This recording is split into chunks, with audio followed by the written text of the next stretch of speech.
why 35 volunteers from France, from Canada, from all across Germany, the United Kingdom, are coming down to put up the stage, to put up this design, to put up this live stream. Why is this happening?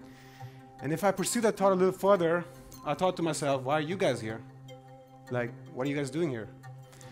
And the conclusion was the system isn't working. You know, look at it from any angle. Economics, we have more poverty than ever. Climate change, this planet might be inhabitable by 2050. 165 million people will be migrating at that point to just flee climate change. We had 1 million people coming here, right? And there was this huge halupla, oh my God, all these foreigners. But think about 165 million people. So, wars, nuclear threats, Donald Trump's Twitter account, and the list goes on and on and on. This event, Global Issues and Contexts, is trying to find a different form of delivering information to you and to the international community. And if you think about the news cycle, you're bombarded every day with titsy-bitsy information. All of these things are given to you in a vacuum. And that's why we thought about how can we find a way where people just once in the year, at least minimum, find a way to engage, to get different sorts of information packaged together so they can understand that there's a system at function and not just demonizing in another group. And so I think what is needed today, and this is what this event is trying to do, is not only provide you with context, which is filled with history, which is filled with comparisons, but also to leave you with a solution-oriented feel, to feel you inspired, to feel that you can change things in this society. And this is what we're trying to achieve today, that you guys go out today and feel like you can change the world tomorrow. Maybe there's some stuff that we talk about where you don't agree with us.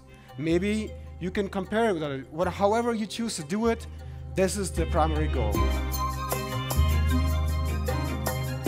But the NASCAR drivers all wear like the sponsorship on their uniforms from the different companies that sponsor them. And I really think that in our Congress in the United States, every member of Congress should have to wear the logos of every company that paid for them to get to Washington. If you have international capitalism, which is already operating on this scale, you also need an international progressive counter-movement which would operate on the international level. The democratization of work, one worker, one vote, to decide what to produce, how to produce, where to produce, and what to do with the profits. That would be an alternative. And don't listen to people who tell you that sometimes war is necessary. War is never really necessary. War is a failure. This is where it all starts. You start a hub, and the progressive thinkers come to that hub, and they just keep building, and that's how social movements start. That's how progressive movement starts, and that's how we fight and end empire and end wars. We have to challenge that propaganda. We have to unmask the brutality of what's going on. And from there, I think we can find a much better system than what we have now. We are living in the most decisive days of human civilization.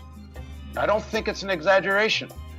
So we better get all our heads around framing everything we're talking about within the issue of saving the planet, and we know that means to change who has power. So there's enormous public opposition that can be mobilized. The fact that they have to blank us out, that they have to disappear us, should be taken as testimony to how very powerful our movement is for people, for planet, and for peace over profit. We have a very powerful movement on each of those fronts, and if we join them together, we're absolutely unstoppable. You know, I think it's very important that in your politics, that you embrace important principles of humanitarianism and peace. But at the same time, I think it's very important that those not stay abstract, that you practice those principles in your life as well. And the more we just find ways to spread those values just in small ways. Focus first on your own individual behavior and ask what you can be doing more of to make the world a better place. Think about the opportunities that you have, right? Because there are no heroes. Nobody's going to save you, right? There are only heroic actions. There are only heroic choices. There are only people who moment by moment see bad things and recognize, maybe I can do something. Maybe I can't fix everything, but maybe I can make progress. Maybe I can make things better. Maybe I am the one that I'm waiting for. And as soon as you start thinking like that, you'll realize that you are.